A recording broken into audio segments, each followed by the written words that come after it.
Hello there and welcome back to the channel. We've got Remi here. He, I believe, is gonna be new to you here on YouTube, but not so much new to us. Hey, come on. We've done private lessons with him since he was, I don't know, 12-week-old-ish puppy, more or less. But he's here, as you can see what's in my hand, for a couple of weeks for board and train to get him going with the e-collar. He's a little over a year old. He's a Basenji, if you couldn't tell. They're pretty iconic, distinct in appearance, and easy to identify when you know what a Basenji is. But if you know what a Basenji is, you know they're different when it comes to the average dog in terms of biddable is a common word. Dogs that like to do the work, like to make a connection with the human, and it just makes the training fun and easy. Basenjis are probably like the most cat-like of dog breeds. Independent. They like to do what they like to do when they want to do it, how they want to do it, which is in part why we're working on the e-collar, just because he's also a tough little nugget. He will put up with a lot of pressure, put up with a lot of the corrections, and try to get his way. Come on. Let's go, come on. And so, nope. The e-collar is just gonna be a simpler way to be consistent about that pressure and also just to build up to where we can have some off-leash reliability. Now, as much as I was saying, Basenjis in general are pretty independent. They're not the most biddable. They don't like to make the connections with people in general as a breed. They also do tend to make those connections with their owners, with the people that do a lot of work with them. So I know the fact that we've done private lessons, we haven't had a ton of time. We've been working with them for a while, but it's a lot of breaking up because of the private lessons compared to the bond he's created with his owner. So it's definitely gonna look a lot better for them after we get the basics done. But we're introducing the e-collar. He's already got an understanding of basic obedience, as rough and ugly as it might be as I start warming him up with it. But he also has a good understanding of leash pressure. So, all right, you're bored, you're whining. Let's go. Let's get moving. Place. Yes. Good boy. They're also not the most food driven. Do you want the freeze-dried chicken? I might have to up the ante, but we'll start with this for now. Hey, come here. Good. Sit. Yes. Let's go, come on. Sit. Yes. Down. Yes. Relax. And I don't care that he's being distracted by the dogs barking. I don't care that I have to use some leash pressure right now because I want him to get familiar with pressure. Come on, let's go. Down. Good. Down. There we go. Yes. Yes, come on. Sit. Yes. Oh, you just ate a handful, then you'll spit out the one. Down. Yes. Now, now Kid is behind the camera as usual here. I know, my buddy.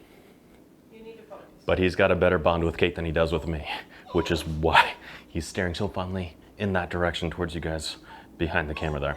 Come on, dude. Sit. Yes. Down. Yes. Down.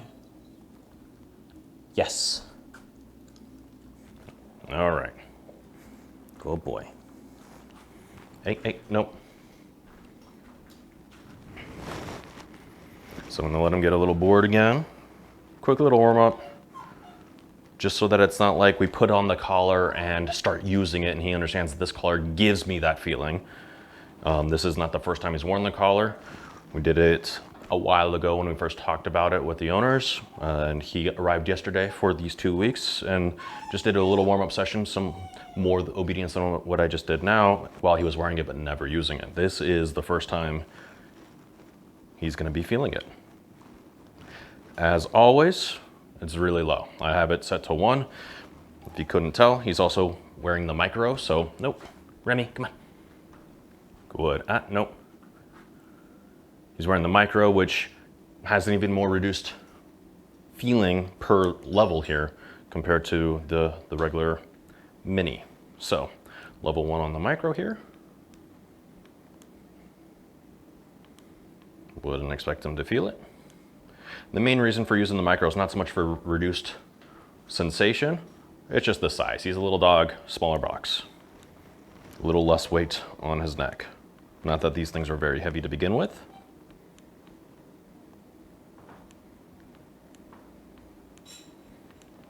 But all I'm doing, you can see the red light here.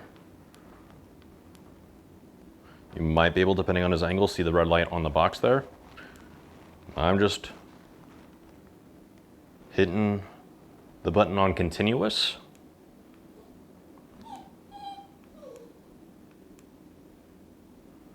And looking for a response. So if there's no response after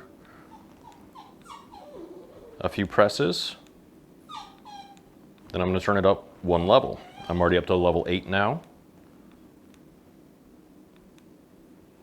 You see like the subtlest twitch. And tiniest little twitch right there. Yeah, he's feeling that. So that's at level 9. I'm going to give him a second.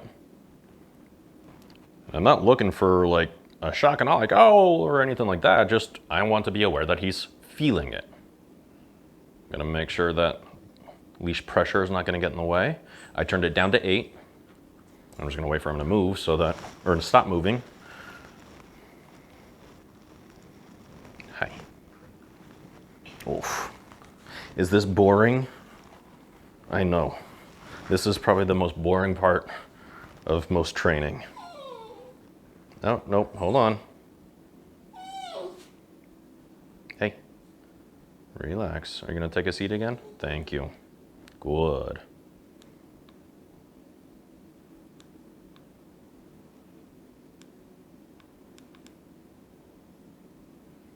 So that's level 8, and I don't quite see that same little flinch. I turned it back up to 9. And I think he's feeling it at 9. He's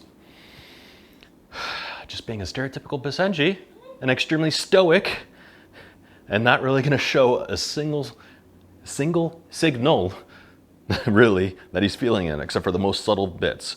And I'm not sure how well it's really coming off on camera, but that's like the subtlest thing. So we're still at level 9 again. I haven't touched it yet. He's just being dramatic. Hold on.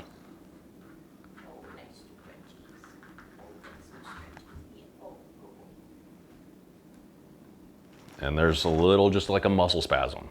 Again, e-collars, especially good quality ones like the e-collar Technologies brand that we use, they work like a TENS unit. The thing that people use for various types of therapy and muscle stimulation. So that's all that flinch is, just a muscle spasm, basically. And if anyone has ever had a cramp of any kind and other types of muscle spasms, yeah, they can hurt, but we're using such low levels that that's not really happening, and it's just a brief little moment. But my point is, you're aware of them, and that's what this is all about. Just like he can be aware of that leash pressure here, and I have to be physically attached to him for this. That's the benefit of e-collars. I can have that physical contact remotely. So, now that we've... Come here, dude. I know, it's boring. We're actually moving on. Place. Yes.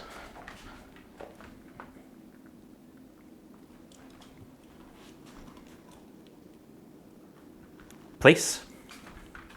Yes. I'm using what he already knows. Down. Yes. But I'm using the stim first.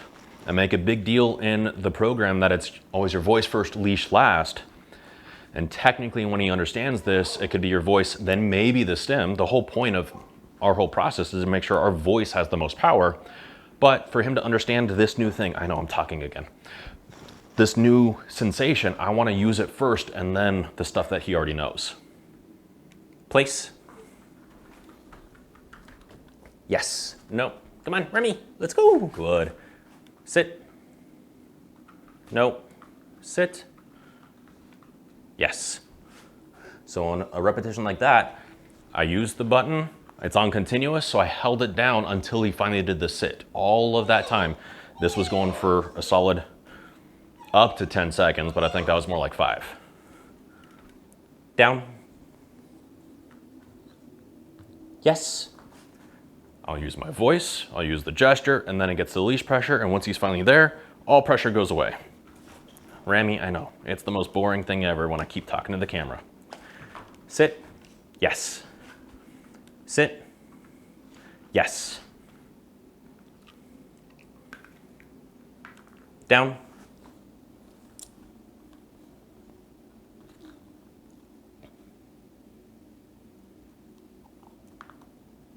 Oh, Basenji's. No, down. Yes. All right. Now, because he's being an almost stereotypical Basenji there, I will turn it up just a notch because he's barely feeling it at level 9. So now we're up to level 10. Remi, here.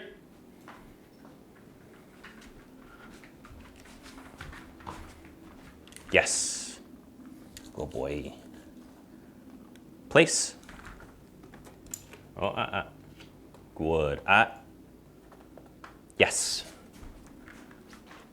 Remi, here. Good. Down. Yes. And turn it up to 11. I am looking, especially because of the attitude that he's given me and the stoicness, the stubbornness, everything that is Basenji, I'm looking for a little bit more urgency when he feels the stimulation. This is not something that I typically go for with most dogs, but when I get dogs of this personality, this attitude, again, playing to the stereotypes of Basenjis, it's okay to turn it up a little bit more than just that minimum feeling kind of level, because we want them to take it seriously, not just put up with it. Hi. Down. Yes. Down. Yes. Down. Yes. Down. Yes. I'm going to turn it up again. We're up to 12 now. Down. Yes. Sit. Yes. Sit. Yes, especially at this angle, I think. You can see the red light when I'm using it before I even get the command. And he's not really trying to do anything until I give him the command, which if he's feeling it, that's kind of what we're looking for, and I guess it's fine. But I'm looking for still some sort of response, ideally. Sit. Yes. And because he's so not food motivated, that moment he's going for the food. I pressed, he's still going. Sit. Yes. And the last repetition, as soon as I pressed the button, he backed off a little bit from trying to go for the food, as in waiting for instruction, maybe. Maybe. Down. Yes. Heel. Yes. Down. Yes.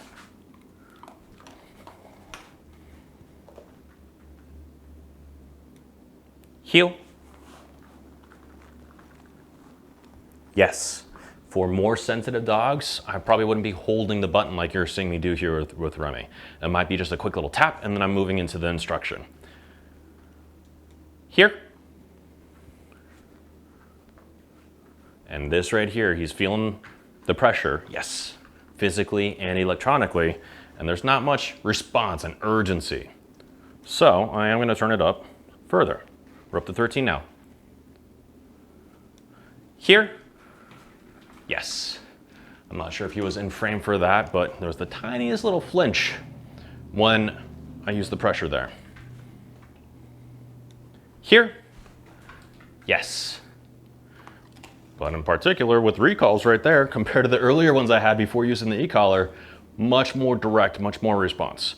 So that's more or less what we're looking for the e-collar. It doesn't have to be this huge, dramatic thing, even though stereotypical percentages make it easy to be less dramatic from one point, but quite dramatic on another point. They're different. They're unique, interesting, but a lot of fun. But nonetheless, especially with those last few little recall reps, and that string of good obedience that we just got a second ago, and now, because I stopped, he wants to go say hi to Kate. We're gonna wrap it up there. Short and sweet, I know. So as always, if you liked what you saw, hit the like button. If you have any questions about anything, drop them in the comment section below, and be sure to subscribe so you can keep up with us and everything that we've got going on. Otherwise, we'll see you guys next time. Hi, good job, bud. Good job. I know it's boring to just sit and let the adults talk. Good boy. You want some freebies? Did I actually eat them all? Good boy.